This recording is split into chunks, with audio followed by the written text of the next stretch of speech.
The transcendental spiritual way of reality itself is founded on the tacit and prior perfect knowledge of reality itself. From the ALETHEON, Volume 1, the divine avataric self-revelation of his divine presence, Avatar Adidar Samraj. 1.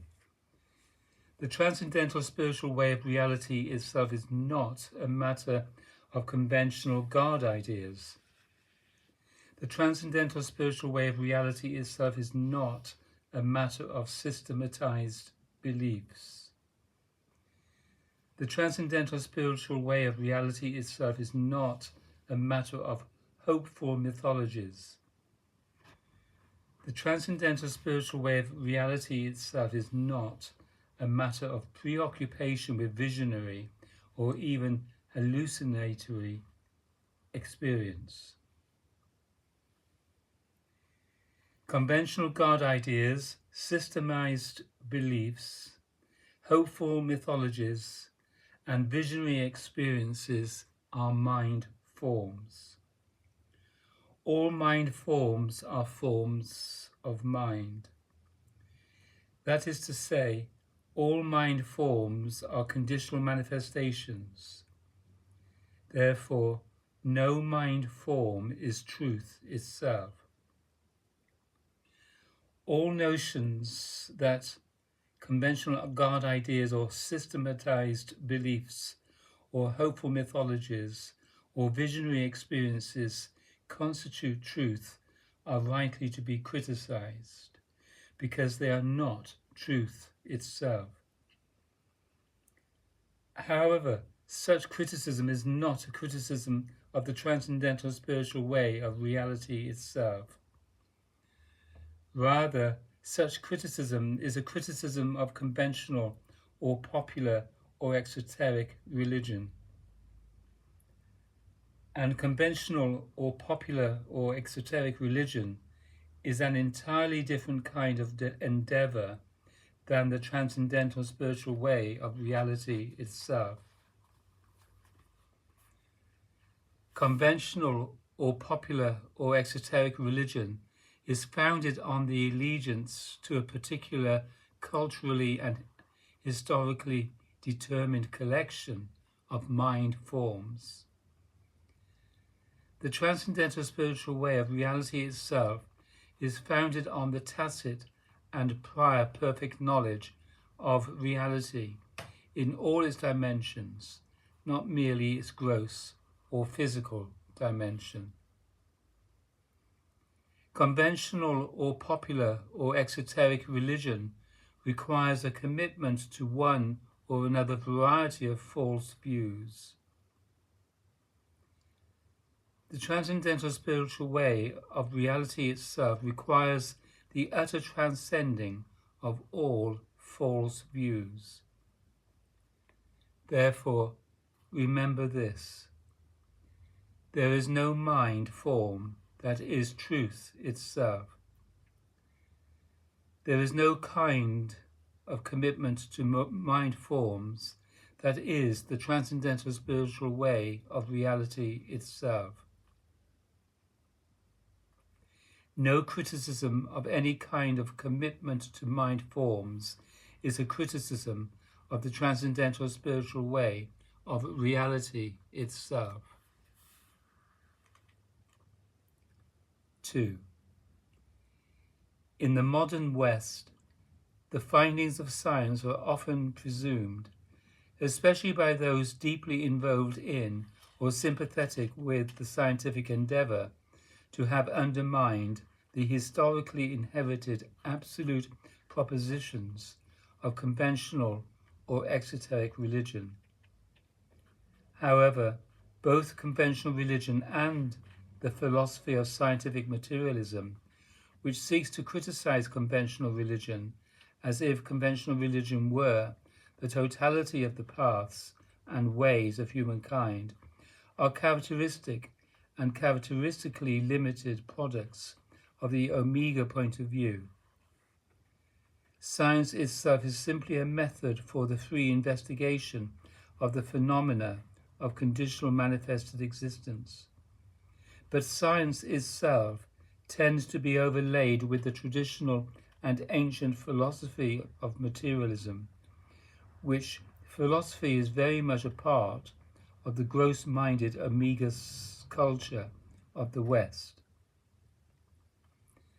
The scientific examination of conditional phenomena has resulted in and continues to pursue the detailed mapping of the mechanisms of conditionally manifested existence, including much detailed knowledge about the functioning human organism and about the development of various modes of conditionally manifested life on Earth. Of course, conventional religionists, in the attempt to defend their creationist mythologies, propagandize against evolutionary theories and other scientifically proposed explanations that seem to contradict the traditionally held views of conventional religion. Equipped with such maps of the structures of the human entity, proponents of scientific materialism have criticized many of the traditionally acknowledged means of accounting for human experience, including spiritual experience and realization, claiming that conscious experience amounts to nothing more than evidence of how the human brain and the extended human body are built to function. According to this scientific materialist point of view, spiritual experience and realization, and indeed all of human experience and realization, is merely something happening to the meat organism, determined by its presumed to be separate and fundamentally physical structuring. That conclusion regarding the nature of human experience and realization is the superimposition of scientific materialist philosophy on the legitimate observations made by means of the scientific method. And that conclusion regarding the nature of human experience and realization is a key fault which makes scientific materialism a false philosophy. The physical structures of the human mechanism do, in fact, pattern human experience and human behavior, including scientific behavior, and the entire psychophysical range of potential human experience and realization, only a fraction of which has been investigated by the efforts of conventional science, can be understood in terms of my map of the 7 stages of life, by means of which I have revealed how all potential human developments are intrinsically related to the various hierarchically interrelated structures of the human psychophysical and not exclusively physical mechanism. And indeed, the findings of esoteric yoga investigation, its esoteric yogic investigation, are entirely compatible with what may be observed about the structure of the human entity by means of the scientific method, which is still, in the modern era, very much in process relative to its attempt to discover explanations for the complex realities of human experience and realization. However, the scientific materialist point of view reduces everything to observable physical structures, as if, for example, the association between human spiritual experience and realization in certain structures in the human brain proves that spirituality is nothing but a side effect of the functioning of the brain. Since the most ancient days, all esoteric traditions of spirituality and yoga have been associated with an understanding of the real structures underlying human experience and realization. True spirituality and true yoga are based on a direct and detailed familiarity with the cerebrospinal system, the various organs within the body, and so forth. True spirituality and true yoga are not based on, and indeed have nothing to do with, cosmological mythologies or the conventional God ideas of popular religiosity. True esotericism is always associated with an analysis of the human structure, of the workings of that structure, and the methods by which the esoteric practitioner can make use of that structure in the process of realization. However, the esoteric traditions of spirituality and yoga are free of the fault of reductionism. In the esoteric traditions of spirituality and yoga, there is no notion that the association of spiritual phenomena with certain aspects of the human structure reduces the significance of those phenomena to nothing but the workings of that structure.